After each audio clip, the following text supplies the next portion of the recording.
Good morning. Welcome to everybody who's here, either live or watching the replay. We're so glad you're with us.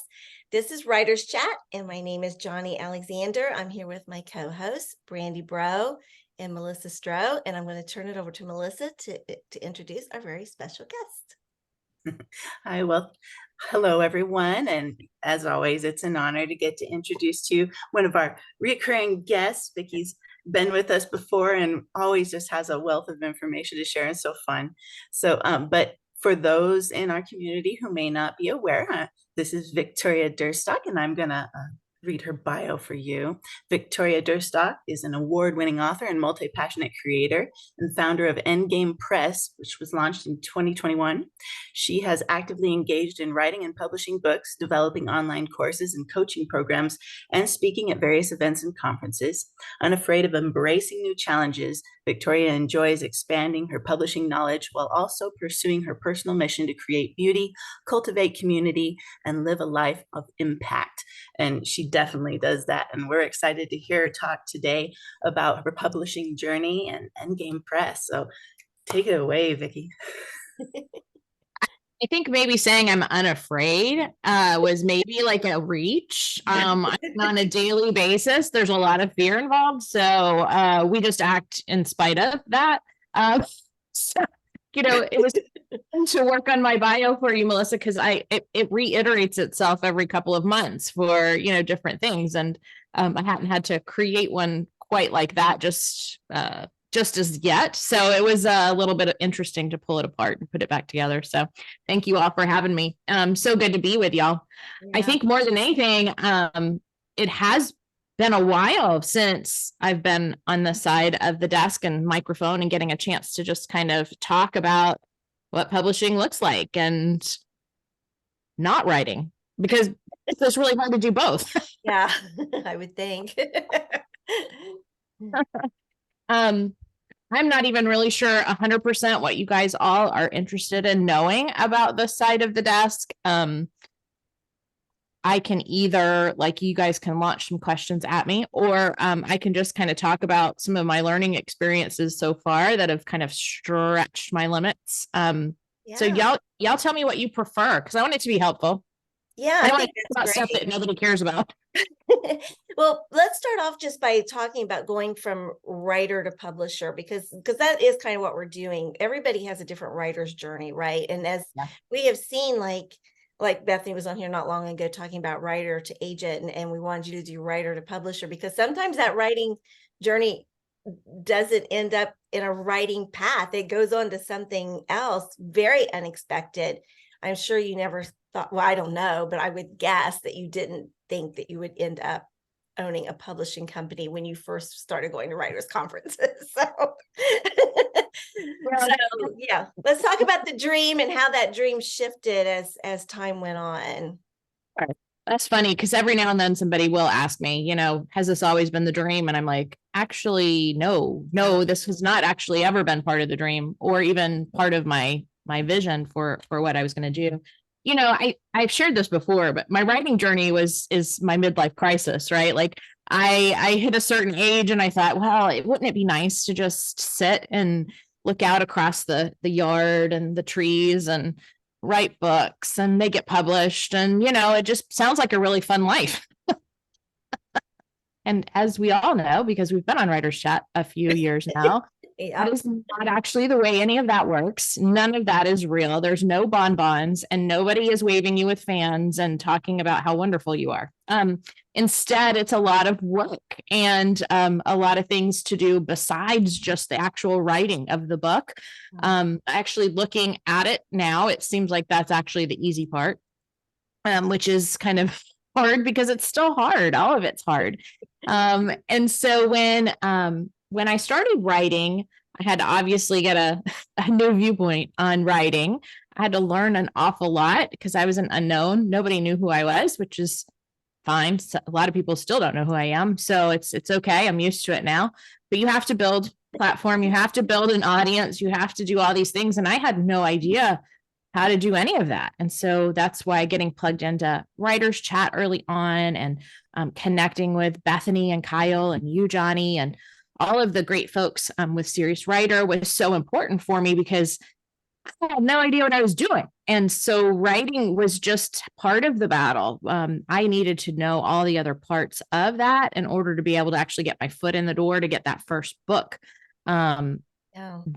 And some of it came work for hire first before it became a traditional publishing contract. And so I had a lot to learn. And, now that I'm on the other side of the table, I have a lot to learn. For those who don't know, Vicki's first books were, well, they weren't really gift books. They were more like devotional books, but they were beautiful. And so she not only was doing the writing, but also gathering all these photographs. So you want to tell us a little bit about those? I don't know whether 2 or 3 books that came out. There's 3 now. Endgame actually got to publish the 3rd one, and I have the rights back to 1 and 2 now. So I was supposed to do that this year, but I'm a little busy. So next year, releasing, the whole series through Endgame, hopefully. Wow. I say that with an asterisk on almost everything that I say I'm going to do in a year, because the year goes by really, really fast. Yeah, I don't understand. So the Heart and Home books really were my first, my first traditional contracts. And it was because I found an editor at a publishing house who was excited about my idea. She loved HGTV. I saw opportunity to talk about the principles of design, which were because I had been in the business with my husband for like 20 something years. And I could see design elements like focal point and balance and flow that I could talk about also with our Christian life. And so I wrote short devotionals, and I thought, well, how fun would it be to get some people to give me some design tips, people who are actually designers, not really recognizing the marketing aspect of that, just saying, I need help. And they had pictures too, and they were on Instagram, and they were influencers. And what happened was, over time, some of these ladies have built these huge followings. And so now they're part of my book, but they like to promote it because they're featured in a book as well. And so, it was this really neat, oh, wow, I kind of stumbled into, how to make this work. I wish I could say I was a genius, but I wasn't. Fortunately, I had a lot of people that collaborated with me, and we're like, hey, you thought about this, right? Like, this is actually works. And so beautiful pictures, beautiful books, short devotionals, gift book format. And that was the first time I'd had a square book, and I love square books. Yeah. And I can't help it. I just love them. I think they're amazing. They are beautiful. They're gorgeous, gorgeous books. Yeah. So that happened. And then what was next? What was the next part of the path, I guess we'll say? Well, I kept pitching books, right? Like, I kept going to writers' conferences and pitching what was next. The Heart and Home books, I could foresee really 6 or 7 different opportunities where if I could just keep that going. But the publisher I was with wasn't really a gift book publisher, and they weren't really even short devotional publisher. They were really more like Bible studies, and they did some other things, and the editor left. And so the interest in continuing that line kind of went away. So I was like, okay, well, I'm not sure what's next now. I pitched like a continuing part of that series, I remember, to another publishing house. And I wanted to really start maybe even focusing more on missions and, around the world kind of ideas. And I had a really sizable Instagram platform at that point, especially with the design elements added in. But they thought it was still too small. So I had 50,000 at the time on Instagram, and they thought my platform was still too small for them. So that was discouraging, part of the process, obviously. But I was still agented at the time. And what happened next really was just, again, another opportunity, an open door that God provided, where a publishing house came to the agent and said, hey, do you have anybody that knows anything about home or design or that writes about this kind of stuff? We'd like to do a hospitality book. And thankfully, he thought of me. I think I might have gotten mad if he hadn't, I was like, I was like, what does this mean? What do I do? And And so the next contract for me, really, I didn't even write the proposal for, that came from being agented, which is amazing.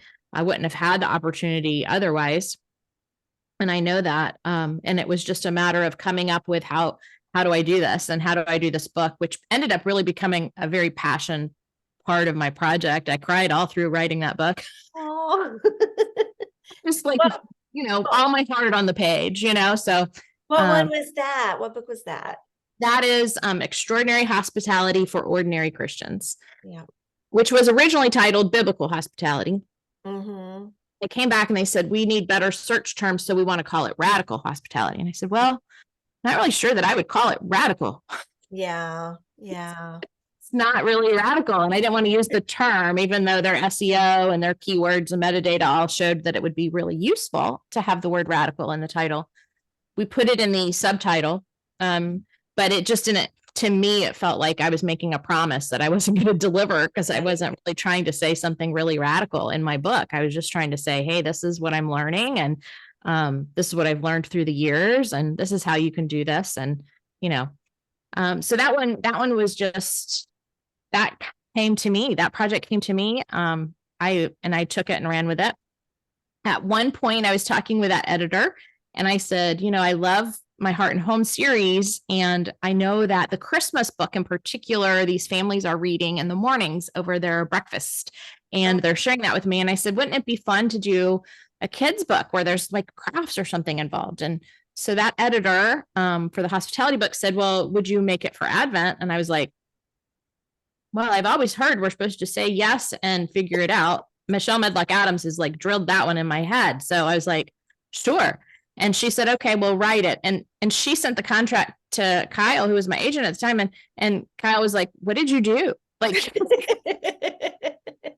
I'm not really sure. I just kind of threw something out there, kind of like spaghetti on the wall. And I ended up with the Advent book. And both of those came out right as COVID, the year COVID shut everything down. So, a hospitality book, open your doors, welcome everybody in, but no, everything shut down. So, like that, the timing was tough, but those books both still continue to sell. And I'm still so pleased that I had the opportunity to do that. But in the midst of trying to decide what was next, I couldn't figure out what is it that sells books? Like, was it the email? Was it the giveaway?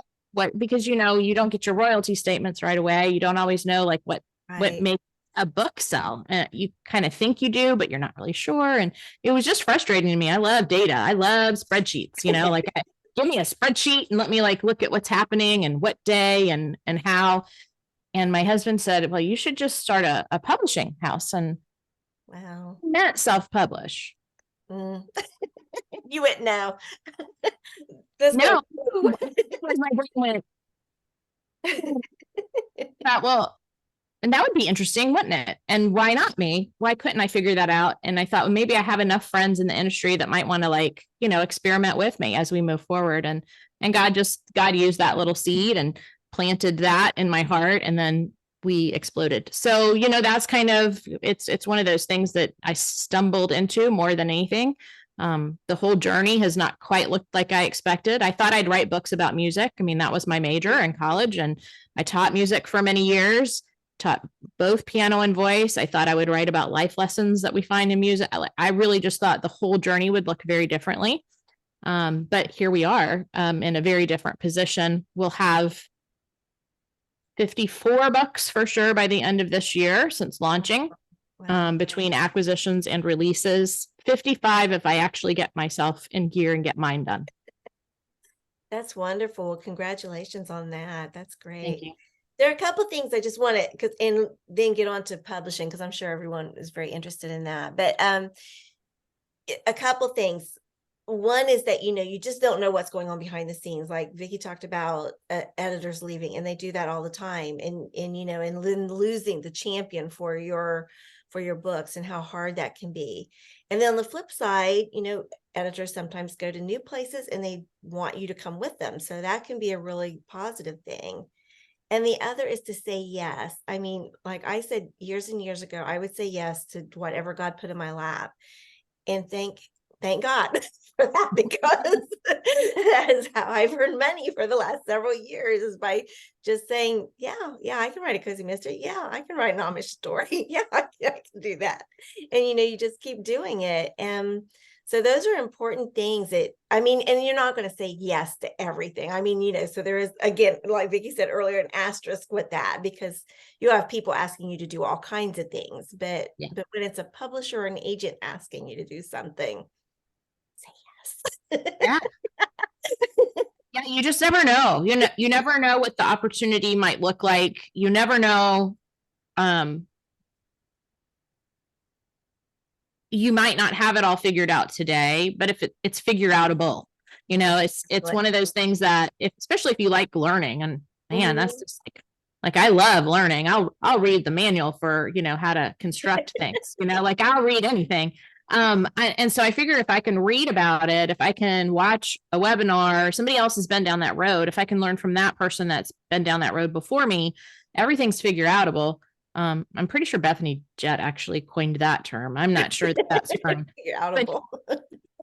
but I think that if you're willing to learn, you're willing to take some chances, you're willing to say yes, even when you don't really feel like you're the right person or you're the expert, then there's a lot of opportunities that will come your way. And once people learn in the industry, they can rely on you. Even those work for hire projects that I had done, after that first one, I had several come back to me before they were widely distributed, because I had met my deadline and because I had written them well, and I had taken their feedback and had edited a couple that needed to be edited. So the work for hires continued because I had said yes to the first one and figured out exactly what I needed to do it well and meet my deadline. And then they came back with more. So you get more the more you prove yourself in the industry. That's true. I mean, I do a lot of work for hire, and I do not mind it at all, because it's good, steady work. And, and you're right. You meet the deadlines, you turn out a great product, and they want to keep you. Yeah. You've proven yourself, like you're somebody they can work with. They don't have to chase you down to try to meet their deadline, because they're on a deadline as well. If I thought getting on the other side of the table was going to put me away from deadlines, that was false. Everything's still on a deadline, so now I'm just on everybody else's. It's interesting. I think work for hire is actually such a beneficial plan for probably most writers, because most writers don't like marketing. That is true. Yeah. And that takes the burden off in that respect, because you get to say, hey, look, I have this new project, I have this new book, I'm part of it. And then that's really all. Yeah. Well, we do have some questions, but so I'm going to just ask real quick before we get to those. What was the first steps then of doing this publishing company? What, just very, an overview, I guess, of how you just jumped into that, and tell us that, and then we'll get to your all's questions. I mean, the first step really was, calling the few people that I'm really close to, Bethany and Paige and Michelle and Nancy Sanders, and just saying, hey, I have this crazy idea. I'd like to try this, and I'd love to do a book, and Michelle, I was a little more specific. I said, I like Jimmy Fallon's, little Christmas book. I need a character that's that cute, and I need it for Christmas. And can we do it this year? And she's, she was in the middle of moving, and she had a lampshade on her head or something, when I called her, and she's like, I don't know what you're doing, but yes, we'll figure it out. And Bethany and I, we wrote Navigating Minefields together, and that was such a heart project. Again, it was something I had been wanting to do, and I knew Bethany would have such a great insight on it as well, being the mom for sons and mom of sons and words, sometimes. And Paige and I, we'd been having these really interesting conversations about home and what it looked like to be revived and renovated, whether we were actually doing a home project or whether we were talking about our hearts and our spiritual walk. And just those interesting conversations became that book.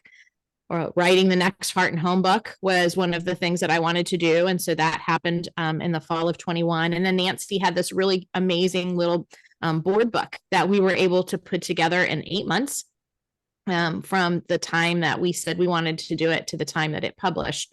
And I learned a lot in that very short amount of time. Yeah. And now you've got imprints. So you've grown from just starting out that to how many imprints do you have now? Well, that's a good question. I know Michelle's Ren and Bear. Yep, so Ren and Bear. We have Fusion, which is our hybrid imprint partner publishing. We have Generation Hope, which is for young people.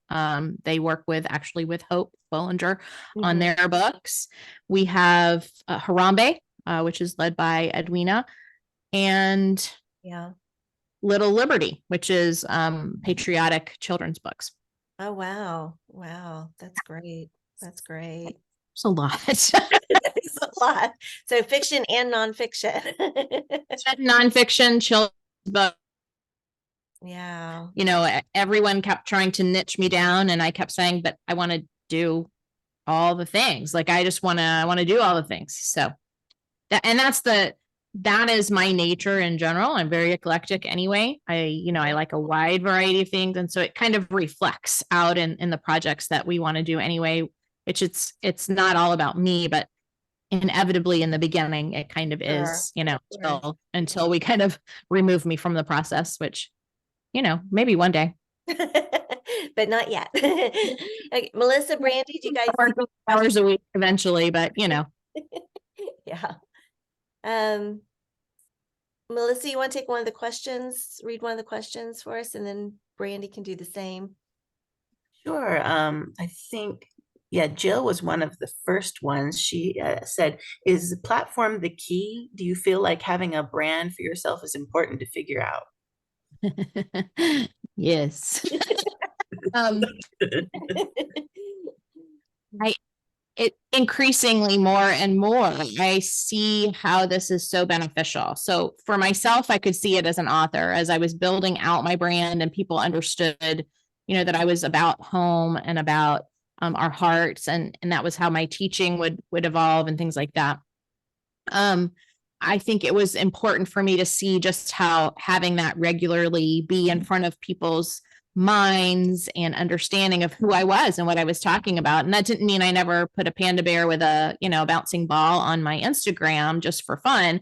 It was just on a regular basis. I talked about certain topics, and they could trust that was going to be what I was all about. That in that regard, branding was very important. I built the platform because I made it a game, and I just thought, I'm going to figure out this game because everybody seems to talk about it and I want to understand it. And so I just made it a point that I was going to do so many things in a day and figure out which thing actually worked. And then I would do more of that. And so that's kind of how that worked. The Instagram account grew because I was in a competition with my husband. We both had about the same number of followers one Christmas. And I was like, I'm going to figure this out. And he's like, well, I'm going to beat you. And I said, oh no, you're not. And we are very competitive people. So I did win. And I still remind him of that. It's been a couple years, but I made it a game so that I could have fun while building platform. But we've seen this even in our publishing house. Kara Snyder's a great example of this. Kara wrote a book for adults called Anxiety Elephants. She did this, and she actually did this through a hybrid publisher. And she put her first book hard. She worked. She's a speaker. She's got a loyal following in Alabama of people who support her and buy her books. So the first books we did with her were for tween boys and girls. And this year we released her picture book, There's an Elephant on My Chest. And next year she'll have Anxiety Elephants for teens. So what we've done is we've built an entire brand around her with her Anxiety Elephants books, and we've acquired her first book. So we have the whole package. And what happens is a store will reach out and say, can I order Karis's book. And I'll say, of course. And they'll say, well, we want all of them. They won't just order one book. They'll order everything that she has about that topic because she's created a brand for herself and she's a trusted resource for them in all the age groups. And so we see that it works both. I've seen it from my side of the table when I am actually writing and doing all the creative stuff that I'm supposed to be doing. But on the other side of the table too, I can see how it really does pay off for the publisher as well. That's so interesting. You said that she's like all the age groups, because I think and maybe until this moment, you think if there's adult writers, there's YA writers, there's middle grade writers, there's elementary, picture books, and they're all very separate and you do your thing, and now it's like you have a person it's the topic that matters, not the age, not the audience. Well, I mean, the audience matters, but it's the topic that's driving. Well, and that was really kind of one of the things that we wanted to tackle as a house was, does this work? Because we think that it should. We think that if you're building that audience around a particular theme, especially if you're writing nonfiction, and I mean, it works with fiction as well because you have your themes in fiction. But if you're working around a particular theme and it's something that you recognize is a theme that's going to be important for multiple age groups, we have another book that we'll release this spring called When Good People Make Bad Choices. That's another title that needs to be for multiple age groups. So we're going to work with that author and make sure that we can do an expanded lineup with him, because it doesn't need to be just for adults. We need young people to hear this message, right? Right. And so it's kind of coming in a way from us as well, saying, hey, who are the other people that need to hear this and how do we do this? You're right. Karis wasn't necessarily a children's book writer, but we have people on our team that can certainly help facilitate. Let's make this happen. How do we coordinate that? And how do we do that? So it is a little bit different way of doing things than maybe that has been done in the past. But that's also, I mean, I don't want to do things like everybody else. So there you go. work this hard, like just to recreate what's already out there. I mean, I think that's at the end of the day, that's my heart anyway, is let's see if this works. And I can see that it does. This branding thing actually does work. Wow. Okay. Brandy, what's our next question? Well, we have a couple people who would like to know, how do you find work for hire jobs? Yeah, that's a good question. I heard an announcement for mine when I was at a conference. So I was at a writing conference. I was depressed because I hadn't gotten a contract. I hadn't gotten an agent. I didn't have any of my goals. I had all these goals. I didn't win any contests. Complete washout basically. And I remember it was the last day we were there and there was an announcement that there was, a work for hire that was going out. And you just had to submit to, I forget, they gave us the email address. That was the only thing I left with. And I really wasn't even going to try. But then I thought, I hate that I wasted all this money and you have nothing to show for it. So I might as well just, try. And that's how that worked out for me. Johnny, I know you've had a lot of opportunities there. You probably have a better answer than mine. Well, yeah, but mine's not the answer anybody wants to hear, because both the publishers I work for, they want established authors already. So you already have to have an agent. You have to have proven yourself. And so, I got Annie's because Tamala, my agent, and I just happened to be on the phone. She goes, hey, have you ever thought of writing cozy mystery? And I said, I'd love to write a cozy mystery. And she goes, well, I know someone who wants it. And that started, and I think I've written like 15 books for Annie's now. I'm not even sure, maybe more. And then an editor from there. So this is kind of like, the opposite of Vicki's story. An editor from there went to Guideposts. And so she liked my writing from when we worked before. So now I've been offered, contracts with Guideposts too. But yeah, that's a hard one to break into, but there are opportunities out there. So work for hire just means that you get paid and that's it. They own all the rights. So that's like that could be a downside.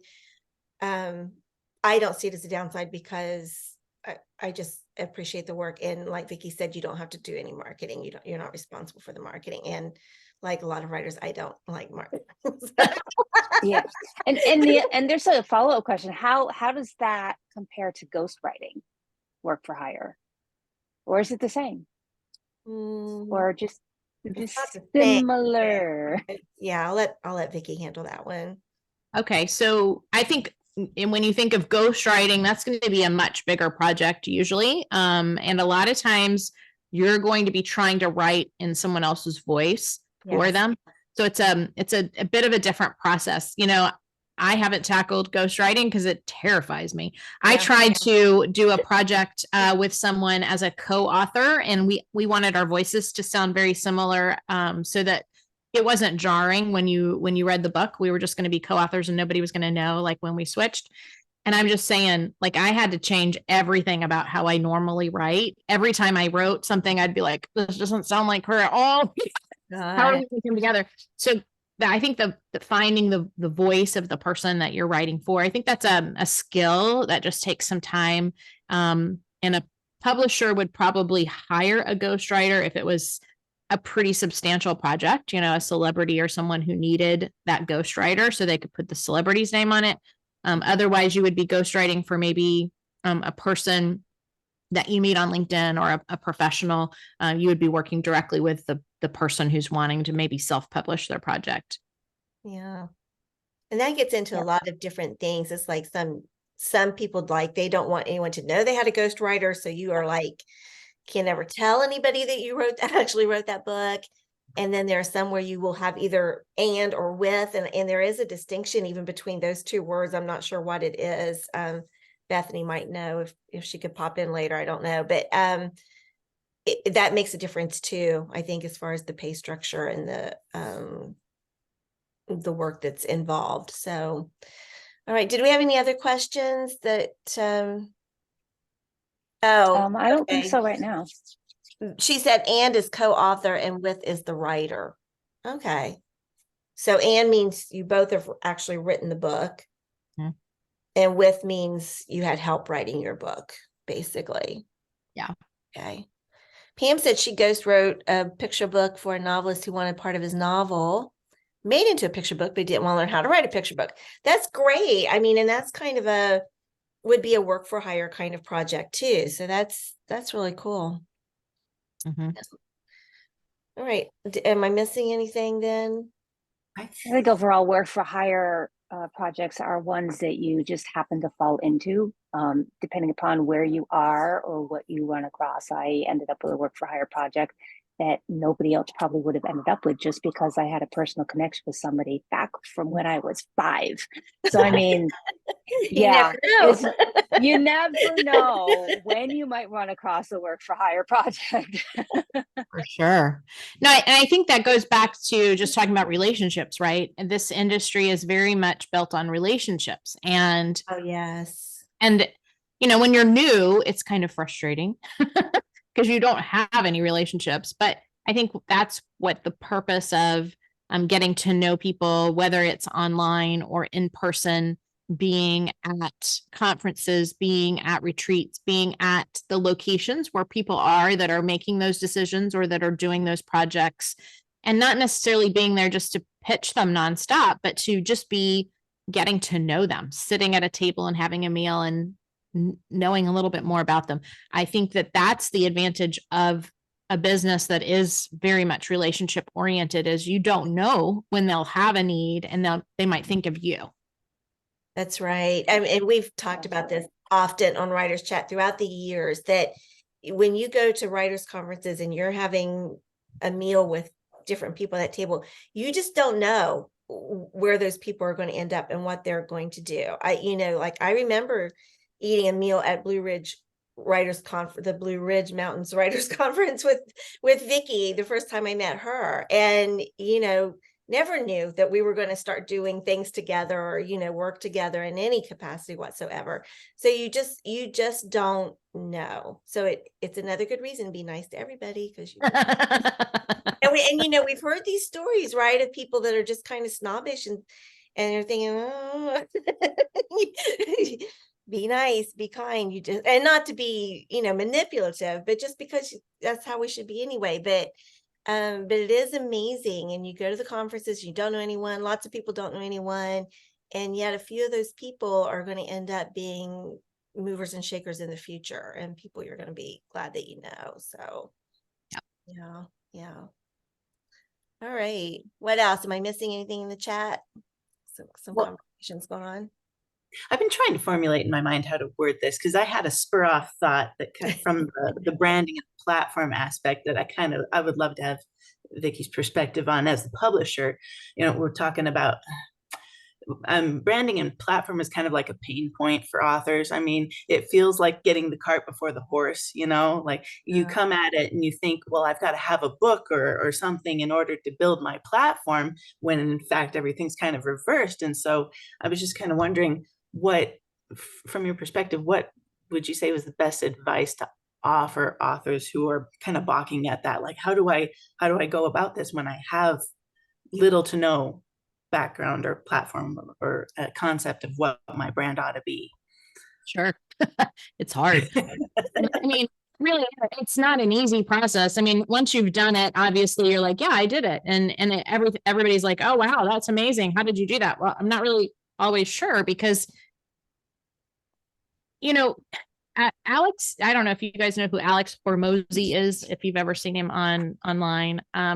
It's not a tacit like approval of everything he ever posts, so please don't say that. But he's pretty interesting creator. I watch some of his videos sometimes on Instagram, and he talks about he shared this one recently about brand and platform, and he just said, what makes you you? Like the people that are really popular online, especially, if we're talking about creating a presence online, which many of us kind of have to. We're not necessarily in a metropolitan area, or we're not celebrities where people are going to be like, oh, at least I'm not. So, my presence really had to be built online. He talks about building brand in that, what is it that makes you you? Like, why are you unique? Why do people gravitate to the people they do? Well, because maybe they're talking about hunting, fishing, and decorating, like, who puts those things together? Like, who talks about all three of those? Like, what is it that makes you uniquely you? And for a long time, it was hard for me to narrow down. I think, Bethany used to, and maybe she still does, talked about the pillars, right, of your marketing. And we called them buckets at some point. We've called them some different names. But what are the 6 or 7, like 6 things probably is probably your max. But what are those things that you could actually say, this is what I personally am all about? Well, I mean, I knew my family was, I knew home, and decorating, design. Music was still a part of it. So when I first got started, those 6 things that's what I would talk about regularly. And then when I saw where things were getting engagement, then I would maybe do more of those, writing books, funny memes about bookmarks and grammar and stuff like that, or coffee. Talked a lot about coffee early on because I drink coffee a lot. And, so like those things that made me uniquely me, not necessarily that it was unique that I drink coffee, but I found other writers and other people who wanted to talk about those things. That's kind of how that online following started. But once I had a project that got picked up, then I leaned into that particular topic a little bit more, because it takes a while for those books to come out. So it gave me an opportunity to build the audience then. And so when I was doing the Heart and Home books, it was very interior design oriented. And then when we went into hospitality, I added some menu things, and I added some, other things. So it wasn't like I completely rebranded for each topic. It was just a natural kind of, oh, well, here's another little thing that I do. And maybe I talked a little less about something else. Does that help a little bit? So, yeah. I mean, it's a work in progress. I guess it's fluid. I think that may be the hardest part of the whole process of talking about branding, because you almost feel like, well, I have to set myself in this box and I can never talk about anything else. And that's not actually really the way that works, because we're all individuals and we all change, and we may lose some people along the way as we're starting to do other things. But I think that's okay, because nobody's going to stay with you forever. Mm-hmm. I see it really as a process of discovery too. You're learning about yourself along the way too, and then that it develops. You hone in on it. Yes, yeah, and certain seasons you'll hone in on certain topics a little bit more. It'll make more sense, and then you'll kind of veer back out of that again. People were like, "Hey, you like to do crafts, don't you?" And I'm like, "Well, yes, but that's not all." But I don't really sit around and make salt dough ornaments, a lot anymore, because my kids are 19, 22, and 26. And so I'm not sitting here by myself making these. So, there are seasons also for kind of what we talk about in our branding. And I think that that's okay. It's okay for it to be fluid. I used to do a lot more teaching and mentoring and things. And now that I'm in the role I am, that's hard for me to be able to do that because it almost implies that people will have a seat at the table if they also bought my coaching package, so I had to kind of back away from some things that were my brand when I did take this side of the table. And that was it's been a little bit of a hard transition out because I don't want to mislead people along the way, because it's also a business that I have to run, and that's always challenging. Yeah, that is. Vicki's always been very entrepreneurial though, so we need to sort of sneak that in. When she mentioned coffee, I go, oh yeah, because do you still have your coffee company? Because I know you had a coffee company for a while. Yes, that was my daughter's business. It still exists, but we now run, I think, 5 businesses out of this home office location. So it's kind of funny. It's a family thing basically at this point. Because you taught your kids to be entrepreneurs too, if I remember right, as part of their homeschooling. Yeah. So that's just really cool. So it's interesting to see that all those steps then, that when it's like your husband says, start a publishing company, you have this business experience, you have entrepreneurial experience. So of course it's like, hey, yeah, and not just for me, but for other people too. Yeah. Yeah, I don't think there are a lot of other people out there that have a brain that works quite like mine does. Probably not. That's okay though. That's good. Probably good for the world, actually. Brandy, did you see any other questions then? Yeah, we have a couple of questions that are piled together. Okay. So I'll ask a couple first. So Rachel says, I noticed that some of your children's books come with free downloadable content from your site. Does the author of the book create these, and should an author consider creating these to coincide with publication or when they pitch the book? Yes. Easy answer, short answer. Yeah, yes. Kind of works both ways. A lot of times people have already created that extra material because especially if they already are children's book authors, they know that maybe getting into a school or doing a lesson from the book is so helpful, to have a free downloadable for a school teacher to be able to download and then use it in their classroom one day alongside the book. It just makes sense. And a lot of children's book authors do that already, or they hire someone to help them, create that material. We've hired people to help us create the materials as well. So it's kind of a both and situation. And then we also see the potential for leaders guides and things like that. Sometimes those are naturally kind of an outpouring of that process of creating that book. And so we just help facilitate sending links out for that as well. The author will supply that most of the time. So then it's something that you probably would like to see a little bit more of in submissions. I think it's helpful. Yeah. I mean, I think that when an author is thinking about what the potential is for that being a piece of the marketing, like we have this free downloadable or consumable, or, I mean, it's something they can also be using as their email list downloadable, right? Their free opt-in. Yeah.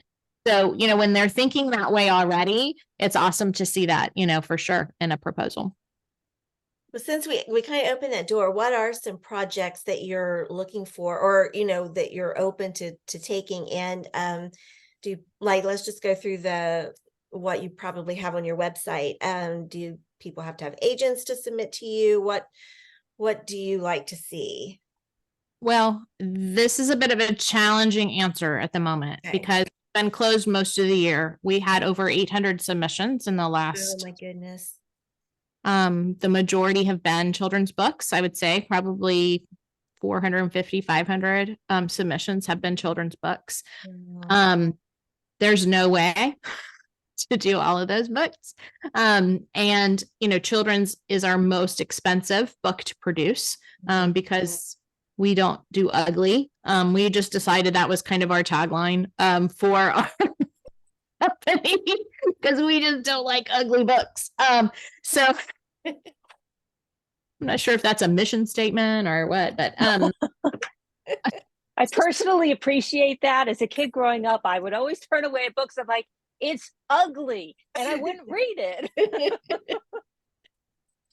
Proud of us. I don't want to say that we did it. I literally was just at a Jewish bookstore here in the Memphis area the other day, and she showed me all the things she hated because she thought they were just all so ugly. You know, all of the stuff that they try to sell out of their store. It's just so ugly, you know, and that's why they like our Mouse Malachi books. We've got the Discover Sabbath and Hanukkah for this year. And she was so excited because she's like, they're just adorable and they're so cute and well done. So like, that's kind of, because that's our thing, you know, we can't do as many projects as we would like. And so right now we've been closed for submissions just because we're full. We had the opportunity to acquire another company earlier this year. We went in with a letter of intent. We did our due diligence and then we walked away, but we would have doubled our size. I would have needed to have probably doubled our team, gotten an assistant and maybe a straitjacket. I don't know. I mean, in the end of the day, I walked away because it just wasn't the right move for us at this time. And I decided that wasn't what I wanted us to look like, which was really hard. It was hard to walk away after months of spending time trying to decide. We have another company that's asking the same thing, you know, will you look at our stuff and will you take us on? And my gut is I want to say no, because I want to kind of keep things enough where we can kind of control it. It's not that I'm never going to want to grow, but we want to do things well. And I feel like if we keep trying to race forward, and we have moved really fast and we have raced forward pretty hard, if we keep trying to take projects on just to kind of keep putting out, you know, more books every year, I feel like I might die. So trying to try to take it a little slower. So right now we're not, you know, we're just not taking on any new projects. But that doesn't mean we won't. We will eventually have to book for 2026. I'm just not quite ready yet because I don't know what it's going to look like. You know, we have an economy that's a little bit unstable at the moment. We have elections in the US coming up over the next year. So there's a lot going on that kind of remains to be seen. So I know that's not the answer anybody wants to hear. I think that's the wise answer. It really. That shows that you are careful and serious about your business and you want to make sure that you're proceeding forward and you're not being too hasty. That's absolutely wise. I respect that completely. I think that's awesome. Well, I appreciate that. It's been hard. It's been hard because we have moved, you know, we did 5 titles our first year. I think 19 our second year. And then we did like, I think 28 this year. It was ridiculous. It was so much this year. I'm like, what was I thinking? So I think that inevitably this year in our stretching season, we're saying, you know, what do we really want to look like? Who do we want to be? And how do we want to show up for our authors so that they're successful as well? Because if we're just taking on new projects and hoping for the best, then I don't know that we're necessarily supporting everybody quite like we want to either. So it's hard. It's hard because that means we're saying no to a lot of people that we consider friends. And that really kind of wrecks me sometimes. So it's hard. It is. And it really is. Because, you know, when I was coaching and mentoring and doing the other things and teaching, I was able to just be a lot more encouraging. Like I could just sit back and really just help promote people and encourage them. And now that I'm on the side of the table, I'm much more careful in the words I choose because people hold on to that and think that that means, you know, they've got a book deal coming and that's not necessarily what it means. So then I try not to say anything. And then, you know, everybody's like, well, where's she been? You know, does she still exist? You know? And I'm like, yeah, I'm over here in a corner trying to figure out how to still be a yes person when I'm really feel like I'm just a no girl right now. And, you know, as parents, even that just feels crummy. You hate being the no parent, but, so, you know, I kind of liken the journey on this side of the desk now to that is trying not to be the no person and yet still being wise. And I think that is, it's been a really, really hard. It's been a hard transition just personally. Well, with great position comes great responsibility. For sure. Spider-Man wisdom there. All right, well, let's let everybody come back on. And while they're doing that, I'm going to put the last line of Vicki's bio in the chat because and I got to move to everyone before I send it. I think this is so great because we often talk about, mission statements and that kind of thing. And she's got her personal mission statement in there. And I think what was interesting to me when I was reading her bio earlier today is that it really doesn't say anything about writing or publishing. And yet everything she does is encompassed in that. And it's sort of a challenge to me to think if I was writing this kind of a statement right now, it would probably be very writer centric and thinking it doesn't have to be. It could be something bigger than that. So thank you for that, Vicki, because even before you got on, I was like, oh, I really need to give this some thought. I really like the way she's done that. And I usually shy away from these kinds of things because they just take too much thought and more thought than I want to give them. And I'm thinking maybe I need to give this some time and see, what is my personal mission statement? So I wanted to put that on there for all of you guys too, so you could see it and then be thinking not just who you are. This may really help with marketing and platform too, not just who you are as a writer, but who you are as a person. And notice the verbs. I love verbs. Verbs are my favorite part of speech. And so, notice verbs there. She's got great verbs. So anyway, okay. Right. That was part of the writing assignments early on, were writing short, right? And when you have to write short, you have to choose your words very carefully. And I was always like, but God, I like all the words. I don't want to be like hemmed into this. Like, why did I set this limit to like 250 words? Like, how am I supposed to fit? And you have to get really, really, really proficient with choosing the exact verbiage that you want in that. And people get mad at me sometimes because I'll be like, well, now you said this. Is that actually what you meant? Like, this is like the actual word, like radical. Everybody was like, just say yes. It's radical hospitality. I'm like, but it's not. Like, radical has this whole connotation. I just went into this whole diatribe on radical, and they were like, is she for real? Like, they're like, well, what do you want to call it? I'm like, I don't know, but let me think about it. But it's not radical. Like, I don't, Yeah, I like that. I like the topic, the title of your book, and I think radical does give a whole different connotation, and isn't necessarily a word I like right now anyway. So just personally. Like the word leverage. I use the word leverage in my mission, in my full mission statement, because I want to leverage all resources. But leverage has a very negative connotation to it normally. But I think if we, as positive and many faith-filled, Bible-believing people, sought to actually leverage resources in the right way, not manipulatively, not indiscriminatively, but in the right way, if we sought to leverage everything that was at our fingertips, it would actually be a positive. And so I like to kind of think about ways where we could say things in a more positive way by using a word that's traditionally negative. But yeah, I'm with you, Johnny. I think radical just pulls up something very different for me. And right now, it was really hard for me to wrap my head around that one. I always thought I needed to say something really that had never been said before. I don't find that original. Like, I just don't. I think I've maybe got some decent ideas, and I hope that it's encouraging for people, but I don't know that I'm really like that original. Yeah, totally get what you mean. All right. Brandy, you said there's another question. Yes, there's one more question that I think would be a really great one to end the recording on. If a person and her best friend were considering starting their own small traditional publishing house, what is your advice? What should they do first, besides, of course, prayer?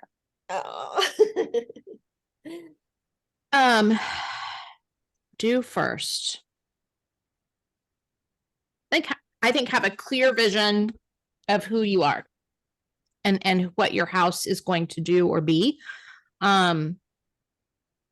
Now, that doesn't mean it can't change, but I think like going into it, you want to be able to explain it well, and you want to know why you've done what you've done, because on the days that are really hard and really long and you wonder why you've done what you've done, you want to be able to come back to it and say, like, this is actually the reason, and I feel very called to doing this, because this is a very hard portion of the journey. There are all kinds of facets of decisions that have to be made. I make so many decisions on a regular basis that whole decision fatigue thing that people talk about, like on a regular basis, I'm like, please don't even ask me what to eat for food, because like if I have to make one more decision, if I have to decide what to wear today, I just need it to be so cut and dry. There are so many decisions that have to be made on a regular basis that unless you're really clear on like what you're trying to do, what you're trying to accomplish, who you're trying to serve, it's going to be on those really hard days. You're just going to be like, I don't know why we're doing this. I hope that's helpful. And there will be hard days. Fortunately, a lot of them. I mean, it'd be nice if there weren't, but it's like everything in life, though. The good and the bad are commingled together. And so you have lots of wins and you're excited, but you also have these disappointments or discouragements or obstacles that you just cannot move, and you're having to figure out a way around them, or you're having to let people down. And that can be hard too. When people are relying on you and you're either having to say no to a potential contract, or you're having to say, we need to put this off because it's just not the right timing, or we need to cancel this contract. I've had to cancel a few contracts. That feels really crummy when you're trying to really be an author central publishing house, because that doesn't feel very positive or affirming. And so there've had to be some hard decisions along the way that had to be done. But I think when you're really clear on who you are and what you're trying to accomplish, then it gets a little bit easier, but it doesn't make the hard any less hard. Yeah, that was a good question. Yeah. Okay, well, let's talk about next week real quick. So next week we will not have writer's chat because it's right before Thanksgiving. The week after that, we're going to do favorite Christmas reads, and it's going to be open mic. So if there is a favorite Christmas story, novel, book, movie, so we are sort of opening it up to movies too, that you'd like to talk about, we're just going to do open mic. You can bring a copy of whatever book it is to show the cover. The week after that, we're going to do mentor text, which is going to be really fun. It's something we did in writer's chat, and we're just sort of a writer's chat fiction. We're sort of just building on that. And then on December 12th, we'll do another open mic as we go into Christmas. And that will be it for the year. So we've only got 3 more episodes or times that we're going to meet, which is like crazy to me, but there it is. So if you're watching us on the replay, we're glad that you're here. We're glad that you did that. We do invite you to join us any Tuesday morning. We're at 11 o'clock Eastern, 10 o'clock Central, go around the globe. And we do invite you to also join our Writers Chat Facebook group and check out our Writers Chat Facebook page, where you can see all kinds of episodes going back several years. So all kinds of great information there. And again, thanks to Vicki for being here, to just showing a whole different kind of journey, a writing journey that has ended up being, now she has her own publishing company, is putting out all these fabulous books, and not what she dreamed of when she first started out. And that's what we want to show, is how, start these different writers. Everybody's path is different, and you just don't know what God has planned for you. And it's tough and it's rough, especially at the beginning. And that roughness can last years in the writing world. And yet persistence and patience and prayer, you really need that to just continue. So we'll say goodbye right now. Stay around for the after party. Till next week. Let me find the record button.